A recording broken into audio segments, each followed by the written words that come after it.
Welcome to S6 news. వార్తల్లో ముందుగా ముఖ్యాంశాలు. భారత్ మొబిలిటీ గ్లోబల్ ఎక్స్పో 2025ని ప్రారంభించిన ప్రధాని మోడీ.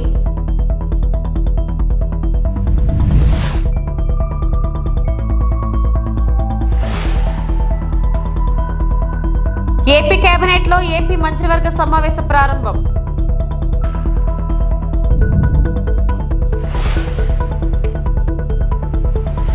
సింగపూర్ లో సీఎం రేవంత్ రెడ్డికి ఘన స్వాగతం.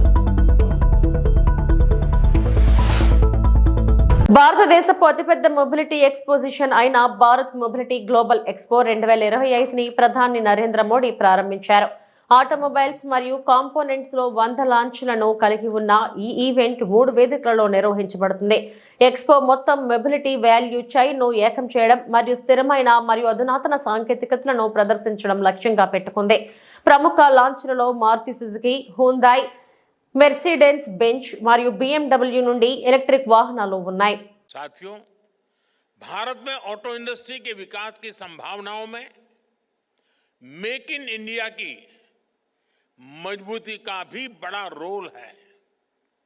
मेक इन इंडिया अभियान को PLI स्कीम से नई गति मिली है.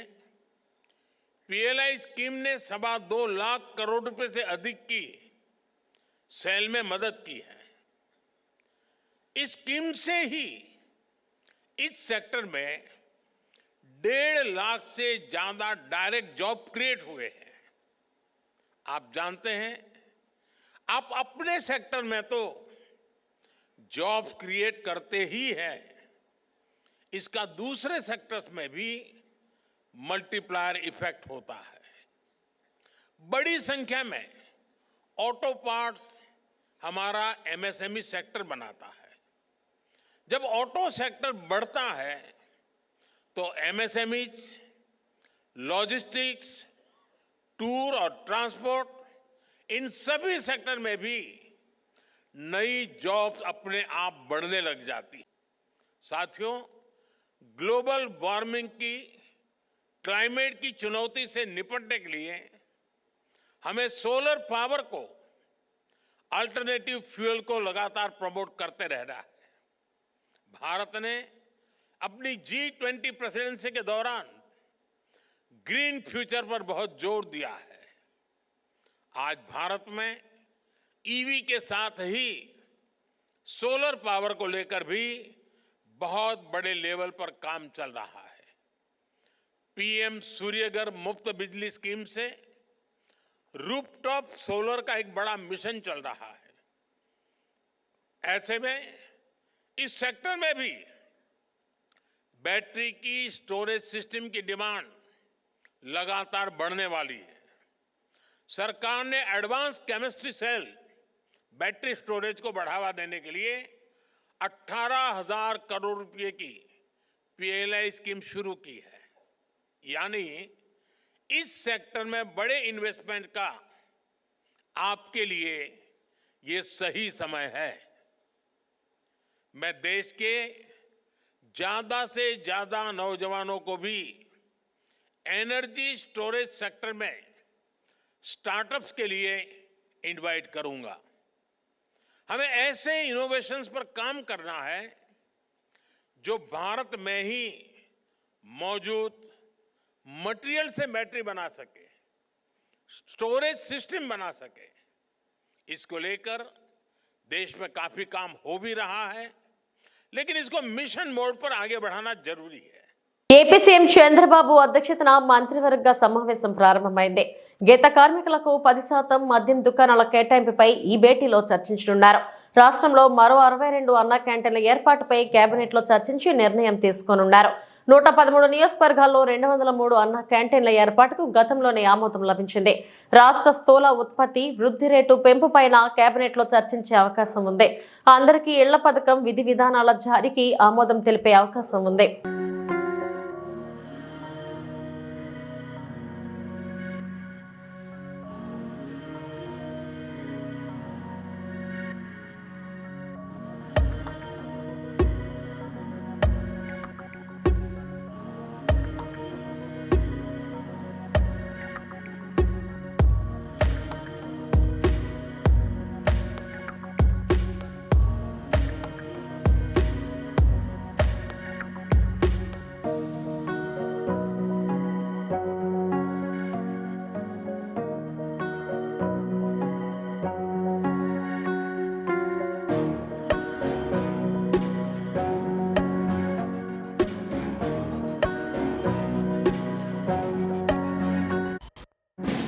తెలంగాణ సీఎం రేవంత్ రెడ్డి సింగపూర్ లో పర్యటిస్తున్నారు.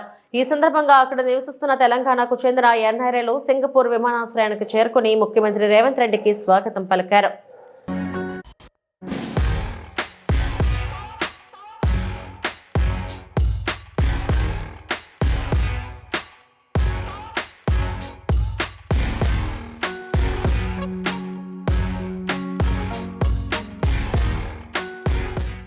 రాష్ట్ర రవాణా యువజన క్రీడా శాఖ మాత్యులు మండపల్లి రాంప్రసాద్ రెడ్డికి ఆత్మీయ ఆహ్వానం పలికిన మాజీ ఎమ్మెల్యే గడికోట ద్వారకానాథ్ రెడ్డి.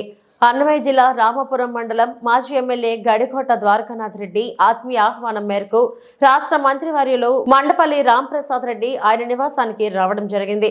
ఈ సందర్భంగా మంత్రివర్యులకు ఎక్స్ ఎమ్మెల్యే గడికోట ద్వారకానాథ్ రెడ్డి గజమాలతో ఘనంగా స్వాగతం పలికారు. అనంతరం పలువురు ప్రజలు తమ సమస్యల పరిష్కారార్థం మంత్రివర్యులకు వినతి పత్రాలు సమర్పించారు.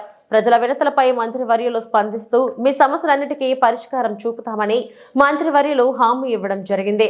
అనంతరం గోపగుడిపల్లి గ్రామం కడపల్లి మాలపల్లి రైతుకు చెందిన పశువుల షెడ్డును ప్రారంభించారు. ఈ సందర్భంగా మంత్రివర్యులు మండపల్లి రాంప్రసాద్ రెడ్డి మాట్లాడుతూ రాష్ట్ర ప్రభుత్వం పాడి రైతుల సంక్షేమానికి అధిక నిధులు ఖర్చు చేసి పెద్దపీట వేస్తుందని, రాష్ట్ర వ్యాప్తంగా పలు గ్రామాలలో మినీ గోకులాలు ఏర్పాటు చేసి పశువుల సంరక్షణకు చర్యలు తీసుకోవడం జరుగుతున్నదని అన్నారు. ఈ కార్యక్రమంలో మాజీ ఎమ్మెల్యే గడికోట ద్వారకానాథ్ రెడ్డి, మాజీ market committee chairman Maddirevula Ramesh Reddy, S R Anjaneya Reddy, Ayodhyapuram Pattabhireddy, Telugu Desam party కార్యకర్తలు, అభిమానులు, ప్రజలు పాల్గొన్నారు.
జగన్ ఫోటో ది జగన్ ఫోటో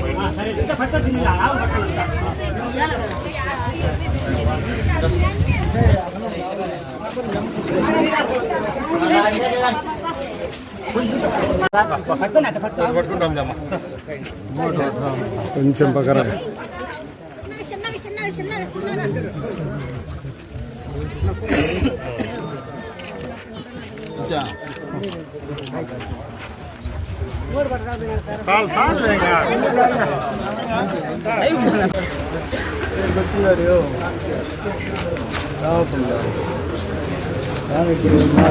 కుటుంబాలకు కావలేదు సార్. భూమికాడికి ఇబ్బందులు పట్టాను, చాలా ఇబ్బందులు పట్టాను. 30 కుటుంబాలకు దావలేదు.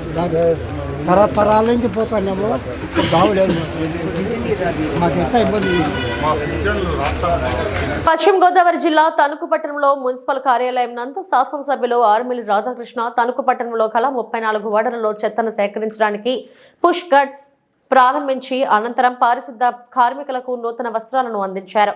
ఈ సందర్భంగా ఆర్మిలి రాధాకృష్ణ మాట్లాడుతూ తణుకు పట్టణంలో 34 వార్డులలో చెత్త సేకరణకు సంబంధించి మార్పులు తీసుకొచ్చి సక్రమంగా ప్రతి ఇంటి వద్ద నుండి చెత్తను సహకరించే విధంగా తణుకు మున్సిపాలిటీ ద్వారా దాదాపు 35 పుష్ కార్ట్స్ ని ప్రారంభించడం జరిగిందని అన్నారు. ఈ 35 పుష్ కార్ట్స్ ద్వారా సిబ్బంది ఆయా వార్డుల్లో ఉన్న ప్రతి ఇంటి దగ్గరకు వెళ్లి చెత్తను సేకరించి ఒక పాయింట్ లో పెట్టి ఆ పాయింట్ నుంచి డంపింగ్ యార్డ్ తరలిస్తారని అన్నారు. చెత్త సేకరణ ద్వారా పారిశుద్ధ్యం చేసే విధంగా ఈ యొక్క పుష్ కార్ట్స్ ద్వారా చెత్త సేకరించి డంపింగ్ యార్డుకు పంపించే విధంగా కృషి చేస్తున్నామని అన్నారు.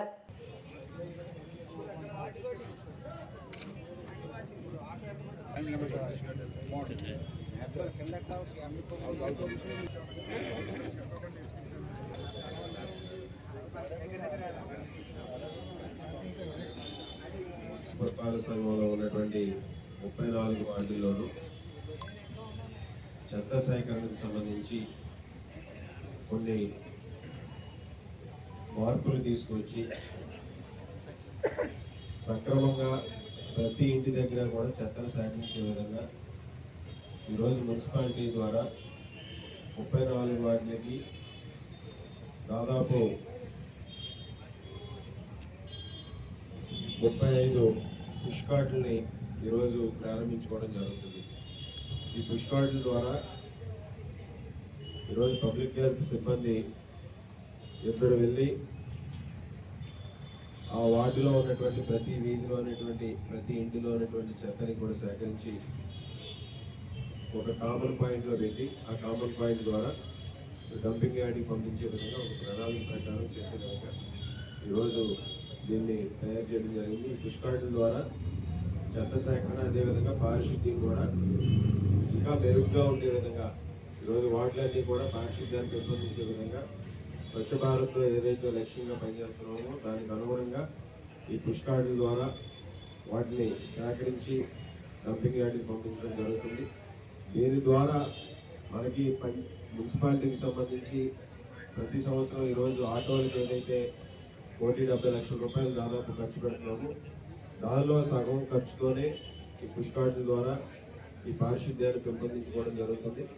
ఇది ఈరోజు ప్రారంభించుకోవడం జరుగుతుంది. ప్రతి వార్డులోనూ కూడా ఈ పుష్ కార్డుల ద్వారా ప్రతి వీధిలోనూ కూడా వెళ్ళే విధంగా ఈరోజు ప్రణాళిక ప్రకారం వెళ్తాం. అదేవిధంగా మరొక 14 మంది ఎక్స్ట్రా సిబ్బందిని కూడా నియమించుకొని పారిశుద్ధ్యాన్ని పెంపొందించే విధంగా తణుకులో స్వచ్ఛ తణుకు లక్ష్యంగా ఈరోజు ముందుకు వెళ్ళడం జరుగుతుందని ఈ సందర్భంగా తెలియజేసుకుంటాం. విభాగం పబ్లిక్ హెల్త్ వర్కర్కి సంబంధించి పర్మనెంట్ వర్కర్స్ ఎవరైతే మన మున్సిపాలిటీలో పనిచేస్తున్నారో 47 మందికి ఈరోజు వారికి బట్టలు, టవల్స్, అదేవిధంగా మహిళలకి చీరలు, టవల్స్ కూడా ఈరోజు పంపిణీ చేయడం జరుగుతుంది. దాని విలువ 2,05,000 విలువతో ఈరోజు వారికి బట్టలు పంపిణీ కార్యక్రమం, అదేవిధంగా ఈ పుష్ కార్డులు కూడా దాదాపు 10 లక్షల రూపాయలతో పుష్ కార్డులు కూడా ప్రారంభించుకోవడం జరుగుతుందని ఈ సందర్భంగా తెలియజేస్తాం.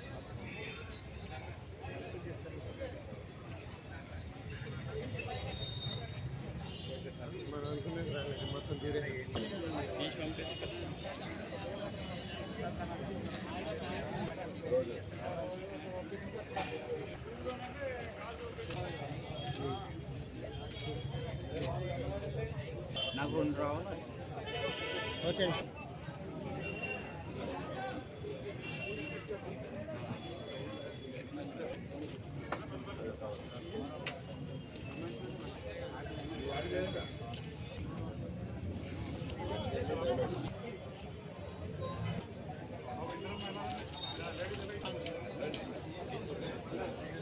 ఇండియా ఓపెన్ సూపర్ 750 టోర్నమెంట్ లో ప్రీ క్వార్టర్ మ్యాచ్ లో విజయం సాధించిన తర్వాత పివి సింధు ప్రతిబింబాలను చూడండి. తదుపరి ఛాలెంజ్ కి ఆమె సన్నద్ధత గురించి మరియు ఆమె ఆటను మెరుగుపరుచుకోవడంపై ఆమె దృష్టి పెట్టడం గురించి వినండి. I'm happy that I could give my 100%, and I think now I need to get back and recover for tomorrow and come back stronger. So the way things are going on, again we can see an Indian winner this time around after 2022. Sorry, I didn't. Again an Indian winner in the India Open. Yeah, I hope so, because I think it's just one match at a time for me. So tomorrow I'll be playing against Gregoria, and it's obviously I need to be prepared. I need to be my 100%. It's not going to be an easy match. She's not going to give easy points. So I hope for me it's one match at a time, and I hope I do well. Last two matches combined, what have you liked about your game the most, coming back after a long time? I think overall the movement wise, and I think my attacking also was working out well, quite well.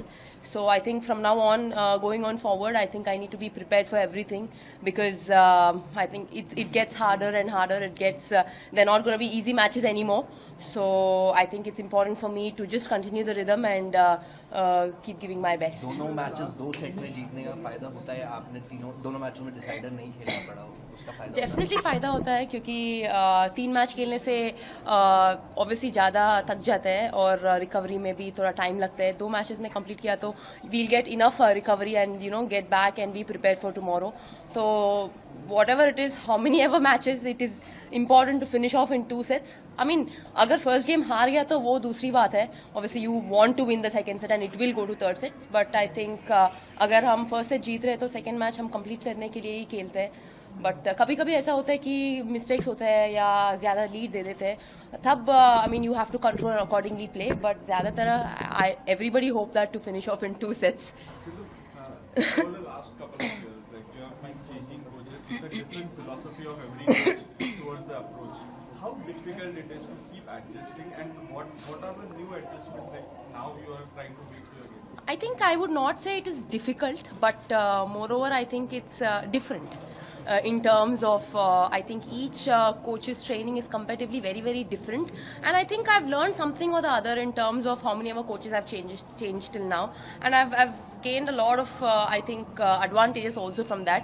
And I think now we're working on mostly obviously speed and movement as well, because I've been injured, coming back again I've been injured, so it's now important to be smart and also be 100% be injury free, and accordingly do our training sessions. And I think that is when coach's role also is important, to understand how much load to be given and what to be done. Tirumala శ్రీవారి సేవలో సినీ నటి దివి వైద్య దర్శించుకున్నారు. స్వామివారిని శుక్రవారం ఉదయం VIP break దర్శన సమయంలో దర్శించుకున్నారు. స్వామివారి దర్శనం అనంతరం రంగనాయకుల మండపంలో అర్చకులు వేదాశీర్వచనం అందించారు. టీటీడీ అధికారులు స్వామివారి తీర్థ ప్రసాదాలు అందజేశారు. ఆలయం బయట ఆమెతో ఫోటోలు తీసుకోవడానికి భక్తులు ఆసక్తి చూపారు.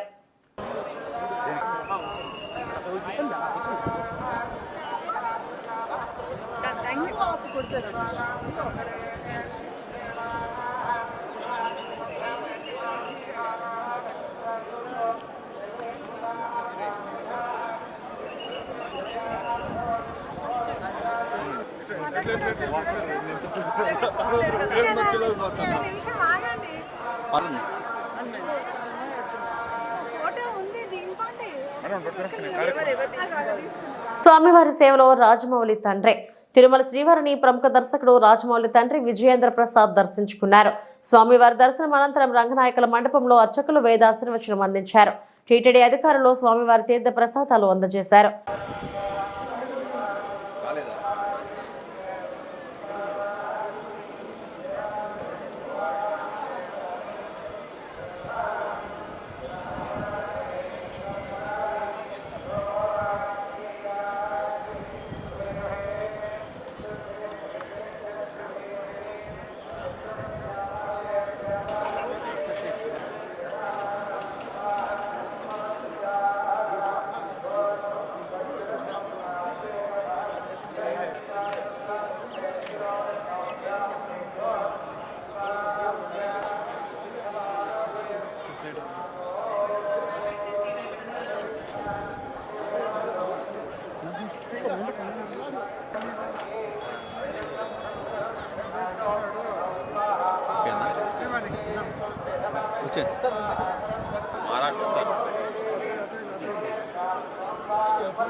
షిగారలో ఉచిత అక్షరాభ్యాస కార్యక్రమం. వసంత పంచమి నాడు నిర్వహించే ఉచిత సామూహిక అక్షరాభ్యాస కార్యక్రమాన్ని విద్యార్థులు వాళ్ళ తల్లిదండ్రులు సద్వినియోగం చేసుకోవాలని షిగోరా ఆధ్యాత్మిక సేవా కేంద్రం వ్యవస్థాపకులు చిత్రపు హనుమంతరావు విజ్ఞప్తి చేశారు. ఓం నమో వెంకటేశాయ. 3/2/25 సోమవారం శ్రీ పంచమి సందర్భంగా రాముల వారి దక్షిణమాడ వీధిలోని చిగోరా ఆధ్యాత్మిక సేవా కేంద్రంలో 2.5 సంవత్సరాలు నిండిన బాలబాలికలకు అక్షరాభ్యాస కార్యక్రమం ఉచితంగా నిర్వహించబడుతుంది. ఈ కార్యక్రమంలో పాల్గొనే విద్యార్థులకు మరియు ఉన్నత విద్యకు ప్రిపేర్ అవుతున్నటువంటి 10th ఇంటర్ డిగ్రీ పరీక్షలు రాసే విద్యార్థులకు కూడా సరస్వతి కంకణాలు ఉచితంగా అందజేయబడుతుంది. ఈ సందర్భంగా 2వ తేదీ ఉదయం 7 గంటల నుంచి సమర్చనాపూర్వక అక్షరాభ్యాసం, ఉదయం 7 గంటలకి కలశ స్థాపన, అంకురార్పణ, 9 గంటలకు హోమము, 9:30కి పూర్ణాహుతి, 9:45 నుంచి ఉచిత అక్షరాభ్యాస కార్యక్రమం నిర్వహించబడుతుంది. కాబట్టి స్థానికంగా ఉన్నటువంటి నూతన విద్యార్థులు ఎవరైతే ఉన్నారో వాళ్ళందరూ కూడా ఓ నమః శివాయ సిద్ధం నమః అనేటువంటి బీజాక్షరాలు లిఖించుకునేందుకు ఈ సదవకాశాన్ని ఉపయోగించుకోవాల్సిందిగా 2వ తేదీ సాయంత్రం లోపు తమ పేర్లు నమోదు చేసుకోవాల్సిందిగా కోరుతున్నాం. ఈ కార్యక్రమంలో భాగవతుల జయలక్ష్మి గారు నెంబరు, అలాగే లీలావతి గారు, సిఆర్కే శేషగిరిరావు గారు నెంబర్లు ఇవ్వటం జరిగింది. ఆ నెంబర్లకు ఫోన్ చేసి వాట్సాప్ ద్వారా కానీ లేదా రాములవారి దక్షిణమాడ వీధిలోని కార్యాలయం దగ్గర తమ పేర్లు నమోదు చేసుకోవాల్సిందిగా మనవి చేస్తున్నాం. ఇవి ఇప్పటివరకు నా బులెటిన్ అప్డేట్స్. నమస్తే.